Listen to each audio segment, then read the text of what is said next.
Hello everyone. Today in this video of chapter number 4, that is reproductive health, we are going to study about sexually transmitted infections, that is STI. This is very important topic as it is related to our health and it is related to our sex problems. Fine. So let us begin.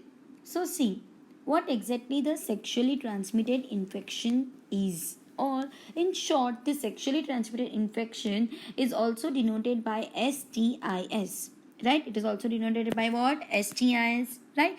So see, infections or diseases which are transmitted through sexual intercourse. अभी ये क्या बोल रहा है?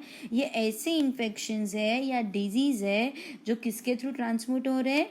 It is transmitted through what? Sexual intercourse.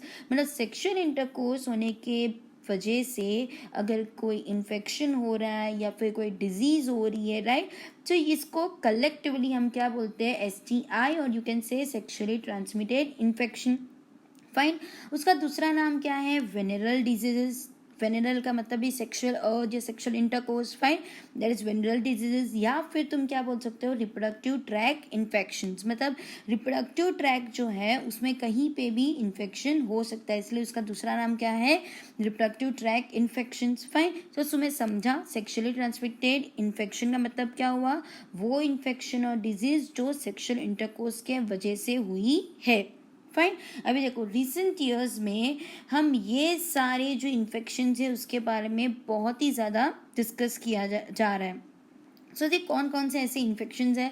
Gonorrhoea, syphilis, genital herpes, chlamydiasis, genital warts, trichomoniasis, hepatitis B and HIV, right. अभी इन सब के बारे में तुम्हें डेप्थ में तो पढ़ना नहीं है, just need to remember the name. Fine.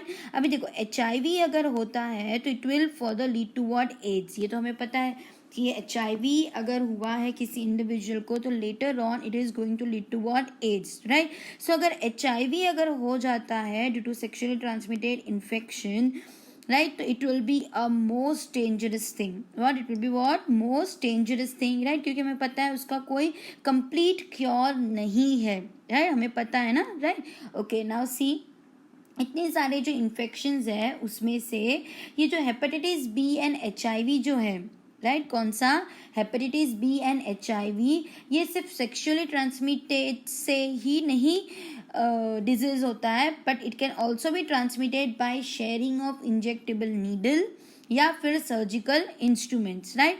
सो हमने ये जो यहाँ पे इतने सारे इन्फेक्शंस जो देखे, राइट, इसमें से ये जो हेपेटाइटिस बी एंड HIV ये दो जो है वो सेक्सुअल इंटरकोर्स के वजह से होने वाले डिजीज तो है ही, लेकिन उसके साथ साथ अगर कोई इंजेक्शन शेयर किया है या फिर कोई सर्जिकल इंस्ट्रूमेंट शेयर किया गया है, राइट, तो उससे भी ये इन्फेक्शन हो सकता है, राइट.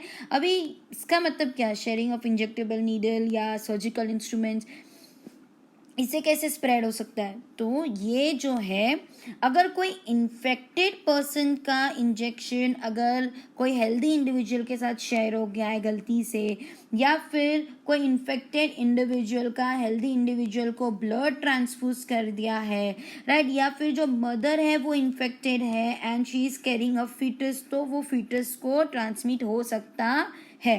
समझा, राइट. सो बाकी के जो इन्फेक्शंस है उसको छोड़ के हेपेटाइटिस बी एंड HIV जो है वो ये दो रीज़न के वजह से भी ट्रांसमिट हो सकते हैं, राइट. अभी देखो except hepatitis B, genital herpes and HIV infection, ठीक है. कौन से तीन?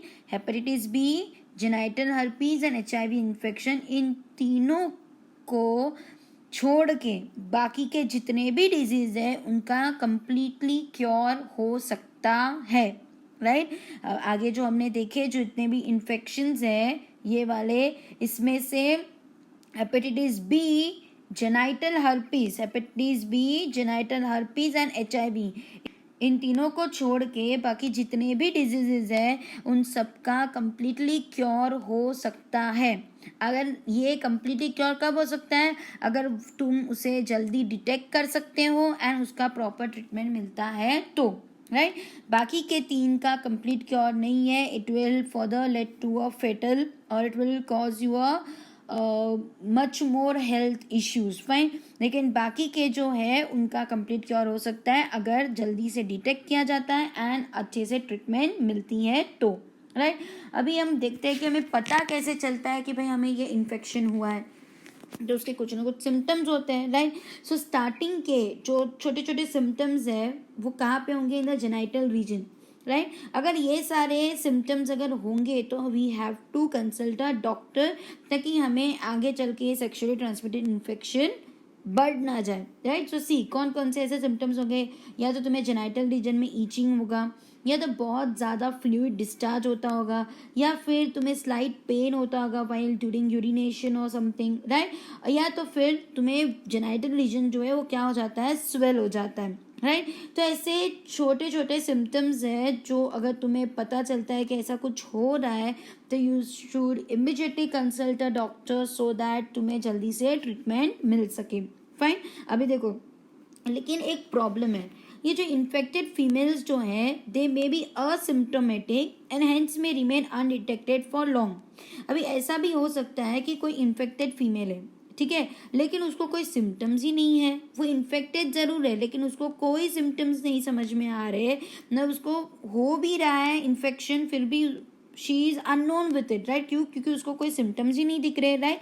सो ऐसे जो इंडिविजुअल रहेंगे they will be what undetected for longer period of time, right.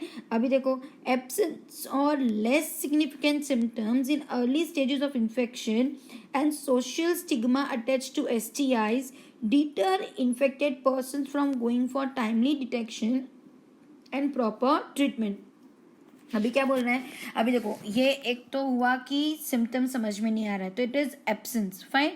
Less significant symptoms, ऐसे सिम्टम्स है जिससे हमें ऐसा लगता है कि कुछ नहीं, ये नॉर्मल है, फाइन। तो ये अर्ली स्टेजेस ऑफ इन्फेक्शन तो हमें पता नहीं चला, प्लस सोसाइटी से डर के मारे भी we do not go to doctors की लोग क्या बोलेंगे, फाइन। तो ऐसे कंडीशन में क्या हो जाता है, इन्फेक्टेड पर्सन जो है वो डिटेक्ट नहीं हो सकता, अगर वो डिटेक्ट नहीं हुआ तो उसको प्रॉपर ट्रीटमेंट नहीं मिल सकता, राइट। सो ये सारी चीज़ें क्या हो जाती है, डिले होती जाती है, जो लेटर ऑन उनके हेल्थ इश्यूज बढ़ जाएंगे, जो भी इन्फेक्टेड पर्सन है उनके हेल्थ इश्यूज क्या हो जाते हैं, बढ़ जाते हैं, राइट। तो देखो, अगर डिटेक्ट नहीं होता है, प्रॉपर ट्रीटमेंट नहीं मिलती है, तो इंडिविजुअल कौन सी चीज़ों से सफ़र होगा। So let us see. So see, this leads to complications later which include, अब मैंने अभी बताया कि अगर डिटेक्ट नहीं होगा तो later on it will create what health issues or you can say it will lead to what complications, right। तो कौन कौन से ऐसे complications हो सकते हैं, it is especially for what females, fine। So see, pelvic inflammatory disease, अभी अपना जो pelvic region है वो देखो क्या हो गया, इन्फ्लेट हो गया, राइट, ये हो सकता है। या तो फिर the female may have a cancer of reproductive tract. अभी देखो, कैंसर ये तो मैंने एंडोमेट्रियल कैंसर दिखाया है, लेकिन इसके अलावा ओवेरियन कैंसर भी हो सकता है, फेलोपियन ट्यूब का कैंसर भी हो सकता है, राइट, वजाइनल का भी कैंसर हो सकता है। तो ऐसे अलग अलग टाइप के कैंसर्स भी वुमन को हो सकते हैं, राइट।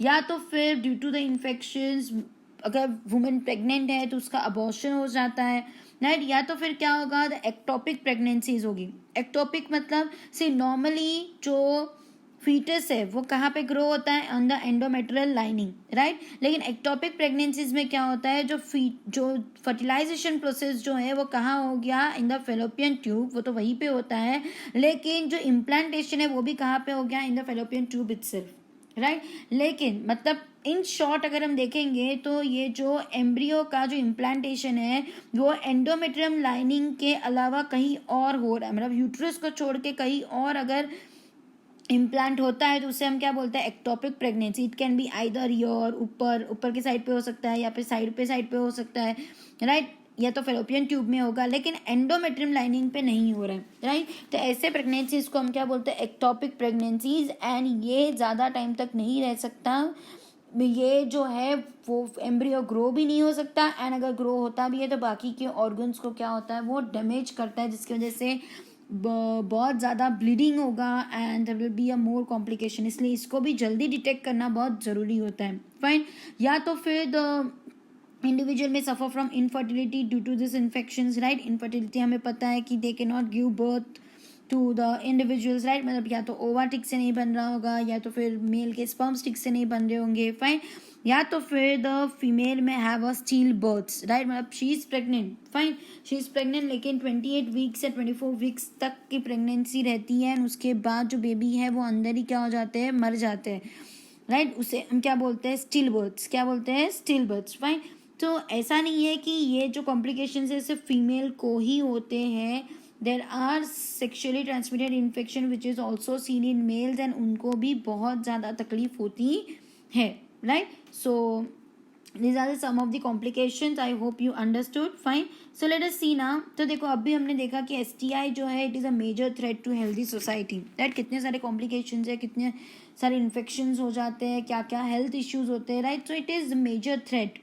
फाइन। सो सी इसीलिए जो प्रिवेंशन और early detection and cure of this disease are given prime consideration, ज़रूरी है, राइट, कि उसका प्रिवेंशन करे, उसका अर्ली डिटेक्शन करे एंड उसको प्रॉपर ट्रीटमेंट दिया जाए, राइट। तो इसको हमने एक प्राइम कंसिडरेशन के अंदर लिया है, राइट। सो ये जो प्राइम कंसिडरेशन के अंदर किसने लिया है, it is been taken under reproductive health care programmes, right. So ये जो रिप्रोडक्टिव हेल्थ केयर प्रोग्राम वाले जो है उन्होंने इन चीज़ पे बहुत ज़्यादा कॉन्सेंट्रेट किया है कि जल्दी से ये सारी इन्फेक्शंस के बारे में लोगों को पता चले, जल्दी से ये डिटेक्ट हो सके एंड उनको प्रॉपर ट्रीटमेंट मिल सके ताकि उनकी जान बच सके। Fine. See, though all persons are vulnerable to these infections, their incidences are reported to be very high among persons in age group of 15 to 25 years, the age group to which you also belong. अभी देखो ये जो infections है तो सारे persons vulnerable है, vulnerable मतलब हर एक इंडिविजुअल को ये इन्फेक्शंस हो सकते हैं, राइट। लेकिन ज़्यादा से ज़्यादा अगर ये केसेस अगर रिपोर्ट करेंगे तो उन इंडिविजुअल को होता है जो those are in the age group of 15 to 24 years, right. तो ये एज ग्रुप वालों को सबसे ज़्यादा होता है, right? अगर देखा जाए तो you also fall under this age group, इसीलिए तुम्हें ये टॉपिक भी सिखाने में आया है ताकि अगर तुम्हें कोई सिम्टम्स दिखे या फिर ऐसा कुछ भी हो तो you can consult to the doctors without shying so that you can get a proper cure. Fine. देखो अभी there is no reason to panic as prevention is possible. देखो इतने सारे कॉम्प्लिकेशंस एंड ये सारी चीज़ें देखी हमने ये भी देखा कि बाकी के इन्फेक्शंस के लिए क्योर है, लेकिन genital herpes, hepatitis B and HIV के लिए क्योर नहीं है। फाइन, ये हमने देखा, लेकिन इतना भी डरने की ज़रूरत नहीं है, प्रिवेंशन है, हम प्रिवेंट कर सकते हैं ताकि हमें कोई भी इन्फेक्शन ना हो सके। जितने भी इन्फेक्शन हमने पढ़े उसमें से एक भी इन्फेक्शन हमें ना हो अगर तुम उसे प्रिवेंट करो तो। फाइन। सो प्रिवेंशन के लिए कौन से मेजर्स लेने पड़ेंगे, तो see to be free of infections, right, to be free of what infection, मतलब तुम्हें इन्फेक्शंस ना हो इसके लिए तुम्हें थोड़े बहुत सिंपल प्रिंसिपल्स फॉलो करने पड़ेंगे। सो लेट अस सी वो कौन से ऐसे प्रिंसिपल्स हैं। एक तो है avoid sex with unknown partners, सबसे मेन। अगर तुम्हें पता नहीं है वो इंडिविजुअल कैसा है कैसा नहीं, तो avoid having sex with that unknown partners, plus multiple partners से भी सेक्स करना अवॉइड करना चाहिए। Fine. Always try to use condoms during coitus. अगर तुम कॉइटस कर रहे हो, मतलब सेक्शुअल इंटरकोर्स में इन्वॉल्व हो रहे हो, तो यूज कॉन्डम्स, क्योंकि you do not know how healthy the woman is और how healthy the male is. Fine ना। See in case of doubt, अगर तुम्हें ऐसा लगता है कि डाउट है भाई हमें इन्फेक्शन हो गया है, कुछ तो गड़बड़ है, then one should go to qualified doctor for early detection and get complete treatment if diagnosed with infection. Okay अगर तुम्हें ऐसा लगता है कि तुम्हें कोई इन्फेक्शन हुआ है, कुछ ऐसे इश्यूज लग रहे हैं, तो you should go to doctor, you should visit to doctor, उससे अर्ली डिटेक्ट करवाना चाहिए, कंप्लीट ट्रीटमेंट लेनी चाहिए ताकि तुम उस इन्फेक्शन से बच सको। समझा। So this was all about the sexually transmitted infection. Don't worry, ये अगर सेक्शुअल इंटरकोर्स के टाइम पे जो इन्फेक्शन एंड डिजीज होता है उसे हम STI बोलते हैं। उसके बहुत सारे अलग अलग नाम भी हमने देखे, बहुत सारे अलग अलग इन्फेक्शंस हमने देखे, जिसमें से हमने देखा कि हेपेटाइटिस बी एंड HIV जो है सेक्शुअली ट्रांसमिटेड के अलावा जो सर्जिकल इंस्ट्रूमेंट्स हैं या इन्फेक्टेड नीडल्स है उसके थ्रू भी हो सकता है, plus hepatitis B, HIV and genital herpes जो है उसको छोड़ के बाकी सबके लिए कंप्लीट क्योर है, राइट. लेकिन अगर जल्दी डिटेक्ट होता है तो, राइट. हमने ये भी देखा कि there are some minor symptoms, अगर वो हमें पहले पता चल जाते हैं तो क्योर जल्दी हो जाएगा. लेकिन ऐसे बहुत सारे फीमेल्स होते हैं जो असिम्टोमेटिक होती है तो जल्दी डिटेक्ट नहीं होती हैं, एंड अगर जल्दी डिटेक्ट नहीं होता है तो उसे प्रॉपर ट्रीटमेंट नहीं मिलता है, तो आगे चल के उसको बहुत सारे कॉम्प्लिकेशंस होते हैं. Fine. And to get proper cure you should always go to a qualified doctor अगर तुम्हें थोड़ा भी डाउट लगता है तो, and take a proper treatment. And the simple principle that you need to follow कि you should not have sex with unknown partners या फिर multiple partners, and plus use your condoms while doing coitus. Fine. and बाकी तो qualified doctor के पास तो हमें जाना ही है अगर तुम्हें थोड़ा भी डाउट लगे तो. Fine. So this was all about the STI, and I hope you people understood it, and it is clear to you all that you have to take the preventive measures. Fine. So in our next video we'll come up with a next topic which is related to infertility. Fine. So see you till that. Thank you.